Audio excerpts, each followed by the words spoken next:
Welcome to the Locked On Titans podcast. I am your host, Tyler Rowland.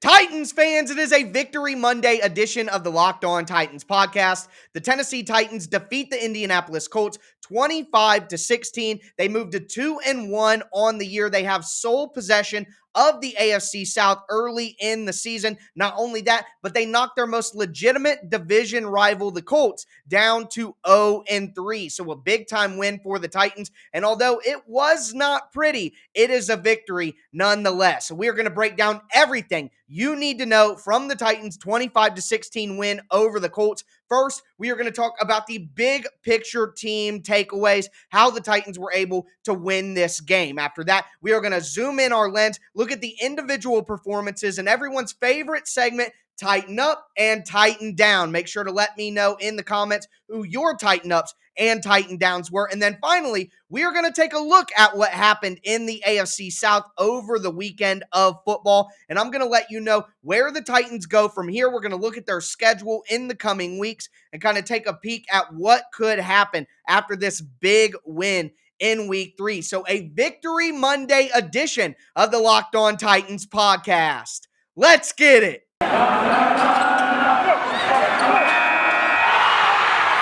You are Locked On Titans, your daily Tennessee Titans podcast, part of the Locked On Podcast Network, your team every day.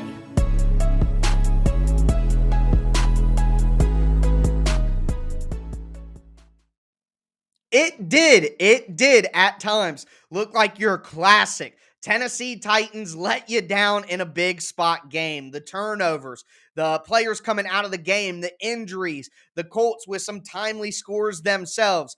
All of it came together to make you very, very nervous late in that game. But the Titans continue to show that they can respond, they can rebound, and we're seeing exactly what kind of team the Titans are going to be. They end up winning by 9 points over the Colts again. 25-16, and I'm breaking down everything you need to know from the game. Before we get into it, just want to remind you guys, I'm going to be putting out daily, Monday through Friday, Tennessee Titans content here on the Locked On Titans podcast, not only during the regular season, but all year long. Make sure that you never miss an episode of the #1 Tennessee Titans podcast in the world by subscribing on whatever platform you stream podcasts. And make sure that you subscribe to the Locked On Titans YouTube channel and smash that notification bell so you always know when my new episodes go live. Follow me on Twitter at TicTacTitans for all kinds of film analysis and film breakdowns that I do on there. Also, check out the Locked On Titans Facebook page at Locked On Titans Pod. But let's dive into my big picture takeaways from this game. And number one, the biggest takeaway is the Titans role players. A.J. Brown goes out early. Bud Dupree is active but doesn't play. We see some other injuries here. We see Julio Jones sitting out at the end of the game. The Titans got a touchdown from Chester Rogers, from Nick Westbrook-Akina, from Jeremy McNichols. Ola Adeni could have been the Titans' best defensive player in this game. Breon Borders came in for Christian Fulton for a couple of plays and made 2 big pass breakups. Randy Bullock, again, making the kicks that matter for the Titans. Michael Pruitt did a great job blocking, but also had a catch himself. Cam Batson with a big reception. David Long had some big plays. Dane Cruikshank was all over the field. So the Titans role players really stepping up in a game where things were not going well. And we are going to talk about that. The offense was ugly. 3 turnovers, 2 interceptions for Ryan Tannehill. One of them was absolutely a terrible decision. The first throw over the middle. Mike Vrabel even said on the 2 interceptions, the first one we threw into a pep rally. The second one we tried to catch with our shoulder pads. And that's what happened. Ryan Tannehill with a bad decision, throwing it over the middle on the first interception. Then Chester Rogers with a drop straight off his chest pads, goes right up into the air into the Colts' hands. So 2 bad turnovers there. Nick Westbrook-Akina, although he had the touchdown catch and was the Titans' best receiver on the day, he did have a terrible fumble as the Titans were driving to give themselves some distance from the Colts. So the turnovers were ugly, but overall, Ryan Tannehill had a gritty performance. He kept battling. He did a lot of work with his legs. Derrick Henry was getting hit over and over at the line of scrimmage, but they kept chugging along, and the Titans' offensive line kept pushing. Derrick Henry continued to take blows, but he was out there giving some blows as well. Darius Leonard on the receiving end of one of those. There were injuries, of course, AJ early on offense. I didn't think there was enough play action on first down from Todd Downing. Tons of shotgun. They went to trips over and over. So that's something that they're going to have to break the tendency of as we go forward into the season. But overall, not a poorly called game, just a lot of poor execution out there with the turnovers for the Titans. But the offense stepped up when it mattered most. They got the points on the board that the Titans needed to win this game. So ugly, but they'll take it. On defense, though, that's really where the Titans shine. The Titans defense playing against a lackluster Colts offense. Of course, Carson Wentz clearly hobbled, was throwing the ball into the ground rather than taking sacks or running around to make plays. So that helps out a lot.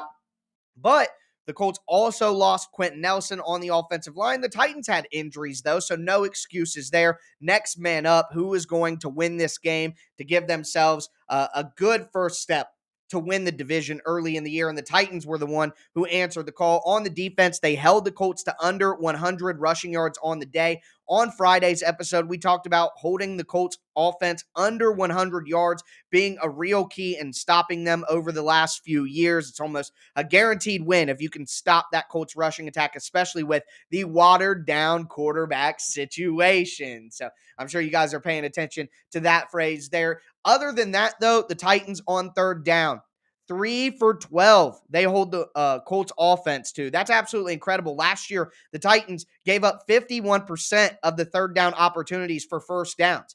Now they're down to 37% on the year when you take the first 3 weeks into account. That would be one of the best rates in the league and a major improvement on last year's rate. So the Titans' third down defense, they held the Colts to 1 for 3 in the red zone. That was critical, getting 3 field goals on the board instead of touchdowns. The Titans' defense continues to impress, and the sack numbers weren't gaudy. They only had 2 sacks on the day. A lot of that had to come from Ola Adeni, but only 2 sacks on the day. But a lot of those situations where they would have gotten sacks, Carson Wentz just threw the ball into the ground, even took intentional grounding a couple of times just to avoid getting hit. So those would have been sacks. So the box score doesn't completely tell the story. The Titans got some good pressure on Wentz. They shut down the running game of the Colts, and that led to a victory despite the turnover. So a really gritty, tough-fought division win for the Titans. Again, gets them to 2-1 on the year, puts the Colts down to 0-3, and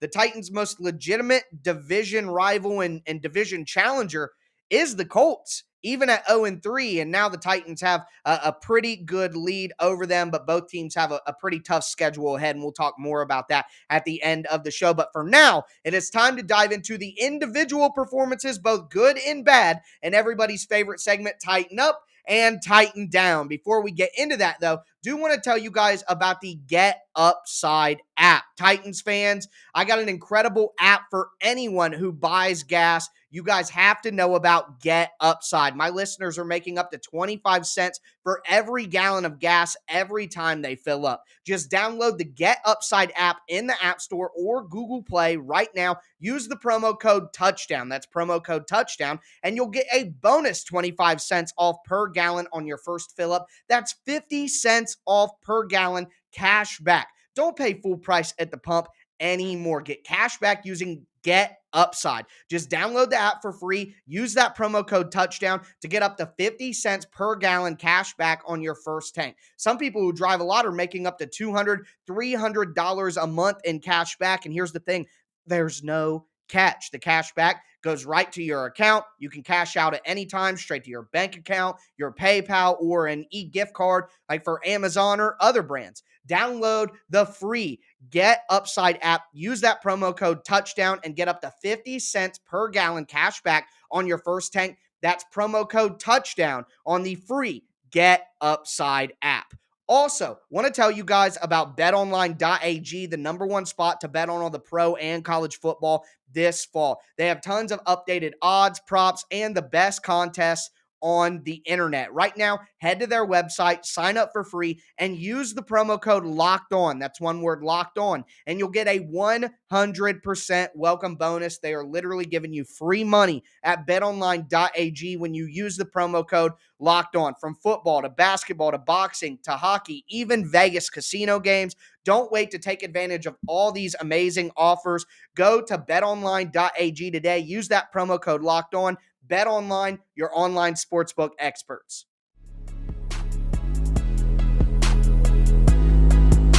It is time for Tighten Up, Tighten Down, everybody's favorite segment. Make sure in the chat that you put your Tighten Ups and your Tighten Downs. Tag me on Twitter at TicTacTitans as well. Use hashtag Tighten Up, Tighten Down. And I have a lot to get into here. And there are some guys who are going to show up in both columns. But either way, the number one Tighten Up for me is Ryan Tannehill. And I know that he threw 2 interceptions on the day, but considering the weapons that he had and that his second interception wasn't even his fault. It bounced right off of Chester Rogers' chest. I can't give Ryan Tannehill a Tighten down because of the turnovers. He went out there, was 18 for 27, threw for 197 yards, did throw 3 touchdowns, all to Titans role players who you wouldn't want to be your starting wide receivers out there. So incredibly impressive from Ryan Tannehill. It wasn't only his arm, though. On the ground, Ryan Tannehill had 5 carries for 56 yards.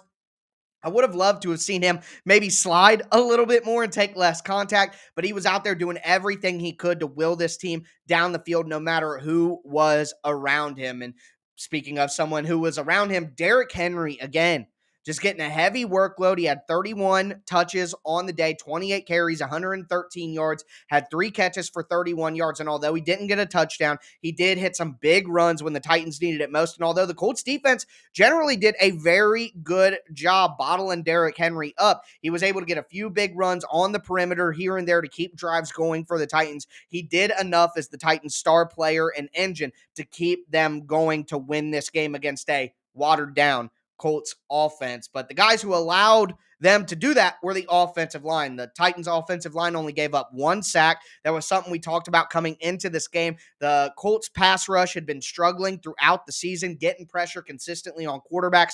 The Titans couldn't let the pass rush get off. Now, there was an injury to rookie for the Colts, Kwity Paye, one of their better edge rushers, even as a rookie.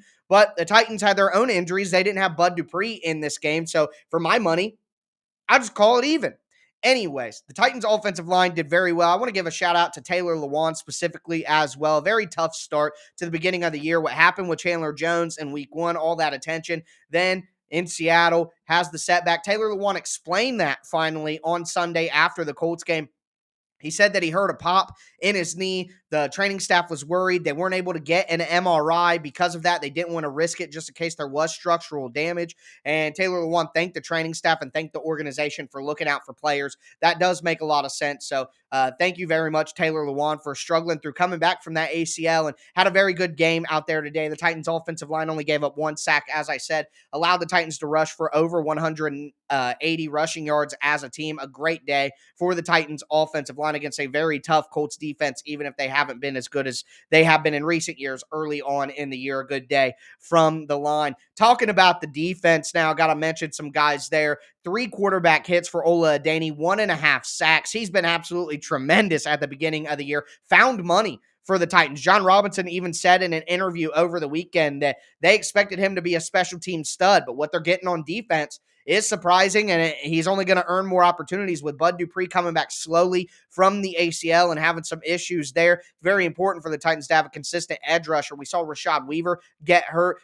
For some reason, Derek Roberson is inactive, even though the Titans have struggles on the edge. It looks like Derek Roberson has to be active next week just in case Ola Adeniyi gets hurt. The Titans are down to a very thin group at edge rusher, but Ola Adeniyi answered the call. Ola Adeniyi, I always want to blend his name together. Also, Harold Landry, 5 quarterback hits on the day, had a half sack himself.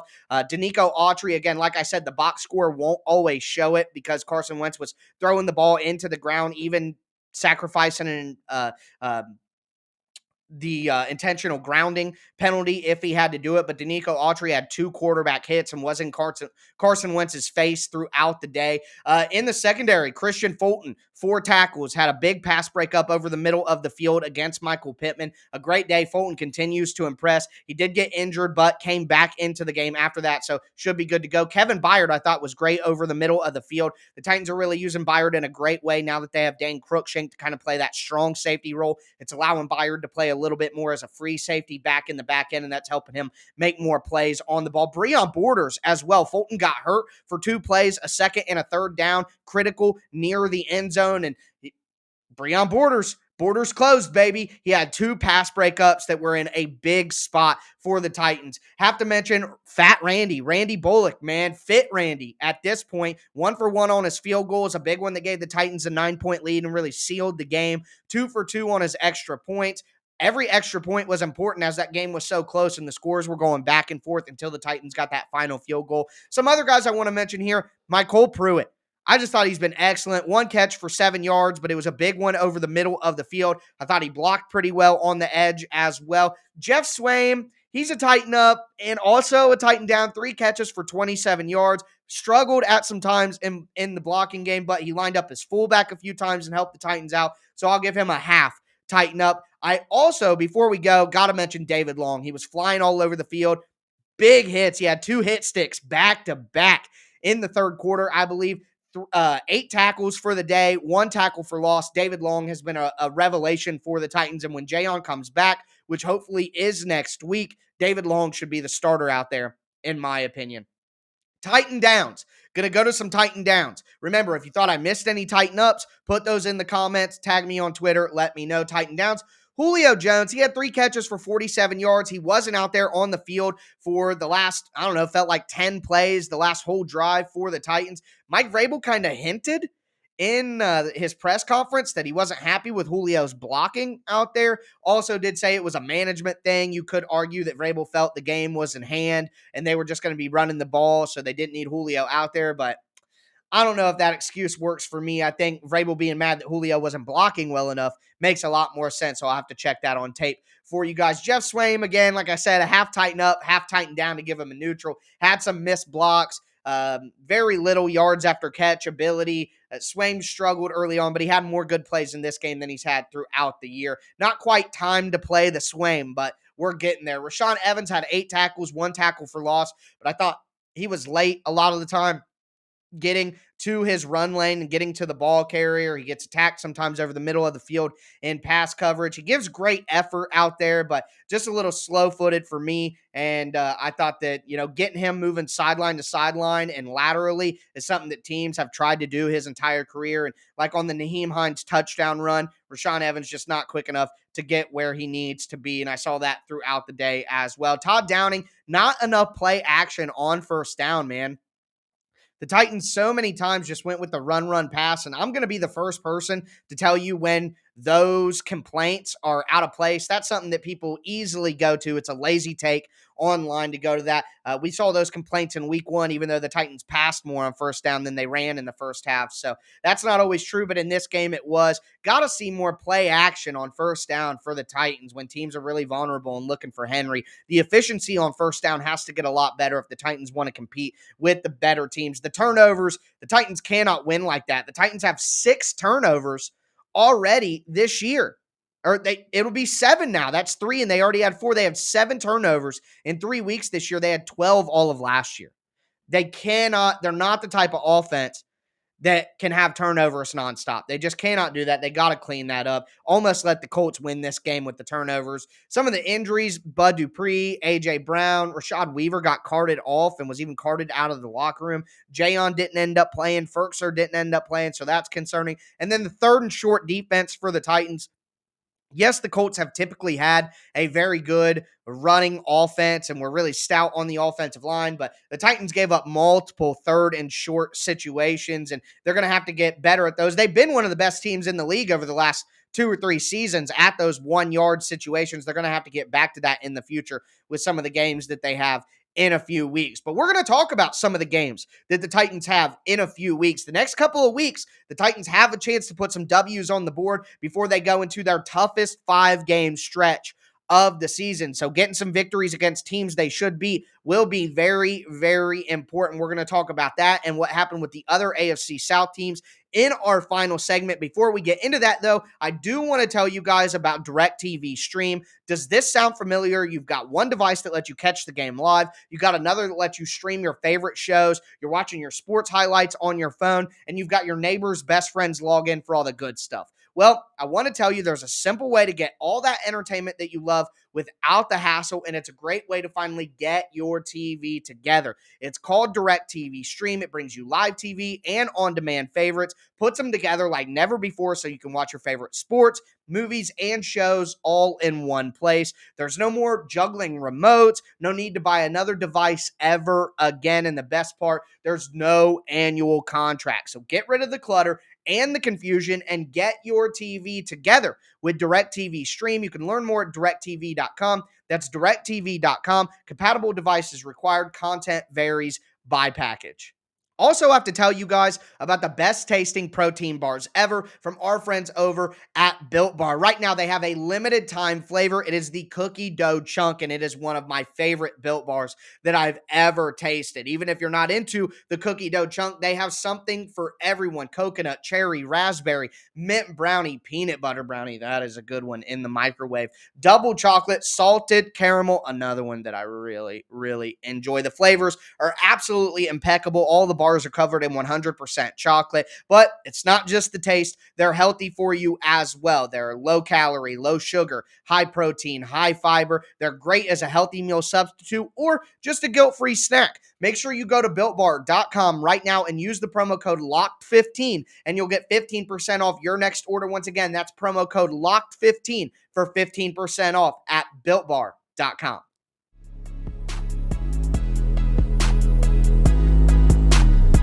Let's cap off this Victory Monday edition of the Locked On Titans podcast, taking a look at what happened in the AFC South over the weekend, where the Titans stand right now, and what lies ahead. We just talked about my big picture team takeaways in our first segment. We then talked about the individual performances and tighten up and tighten down. Now, I want to tell you before we get into what happened in the AFC South that I do appreciate everybody watching the show on YouTube, everybody listening to the podcast on whatever platform you do stream. Thanks for making the Locked On Titans podcast your first listen of the day every day. And remember, you can find the Locked On Titans podcast on whatever platform you use and always free. But let's dive into this AFC South recap here. So on Thursday night, the Houston Texans lost to the Carolina Panthers. I believe that score was 24-9. I think it was so long ago. But either way, the Texans lost Tyrod Taylor. We're hearing that trade rumors for Deshaun Watson are starting to pick up and that the Texans have officially lowered their price. How much we believe those rumors, who really knows? But either way, the Texans are starting to look like who we thought that they were going to be. They got that win over the Jags, and it really does smell like the Jags season last year, how the Jags got that win over the Colts in week 1 and then didn't win another game again. Well, it kind of feels like that might be what's taking place with the Texans right now. So the Texans looking rough, moved to 1-2, and I feel like I don't want to be overzealous here. Don't want to count the chickens before they hatch, but I think that it is fair to say the Texans are not going to win this division. So that's good news for the Titans that the Texans season could be over and they could stop being competitive pretty early on because the Titans do play the Texans later in the year and when it should be in their best interest to lose as many games as possible and try to get a quarterback in the draft. But either way, the Texans go to 1-2. They are floundering with Davis Mills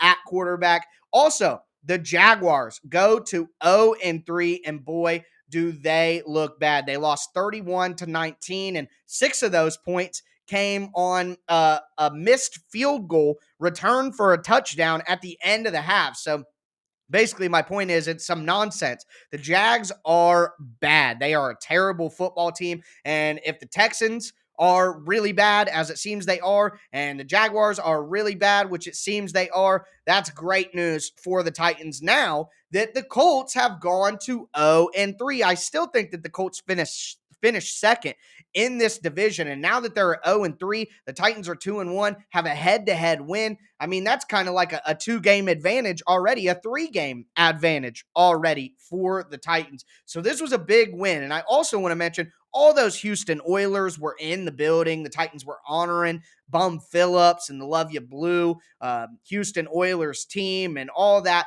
pomp and circumstance and pageantry. This really is the type of game that the Titans have found a way to lose. And it looked like that performance, but they were able to pull it out. And considering the division stakes, super, super important. Now let's take a look at what's coming for the Colts. They play at the Miami Dolphins, and then they have to play at the Baltimore Ravens, which the Ravens won on a Justin Tucker 66-yard field goal, NFL record. My God, man. The NFL is absolutely incredible, absolutely amazing. Had such a good time watching football today. I'm happy the Titans were able to take care of business themselves. But again, a big win for the Titans. They take the lead of the AFC South early in the season. They're at a critical juncture in the year. Here's what comes next for them.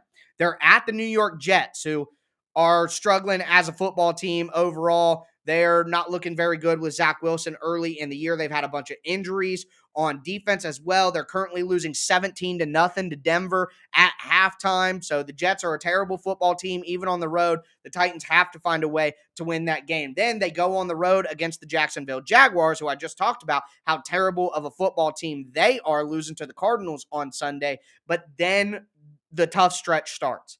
Home against the Bills, Monday Night Football. Home against the Chiefs. On the road at Indianapolis, who Carson Wentz could be healthier. They'll be looking for blood. Then on the road across the entire United States on Sunday Night Football against the Rams. Then the Titans play at home against the Saints, who weren't a bad team and were able to beat New England on Sunday. So really tough stretch of 5 games for the Titans after they play the Jets and the Jags on the road. They're going to have to find a way to go 2-0 against 2 teams that they absolutely should beat. And hopefully the Titans are able to get healthy, get guys like Bud Dupree, A.J. Brown, Taylor Lewan, Jayon Brown, Anthony Firkser back to 100% health over the next 2 weeks in some games that they should win by close to double digits. And then they'll be ready to go with their team looking good, feeling hot at 4-1 to take on the toughest stretch of the year. A big victory for the Tennessee Titans. I hope you guys enjoyed this Victory Monday edition of the Locked On Titans podcast. I'm going to be back with you guys tomorrow. It's a big week of Locked On Titans. Tomorrow, we're going to go over all of the big storylines coming out of the game, check in on some injuries, look at some stats, most likely, some snap counts, some PFF grades, all those little analytical and numbers things coming out of the game. Wednesday will be Rewatch Wednesday. Had some great film stuff, and I have a big surprise for you guys on Wednesday as well. Thursday will be crossover Thursday with the host of Locked On Jets, and then Friday, another game preview. So can't wait for another week here on the Locked On Titans podcast. Subscribe on whatever platform you do stream. That's going to do it for me today, folks. As always, I am your host, Tyler Rowland, and this was Locked On Titans.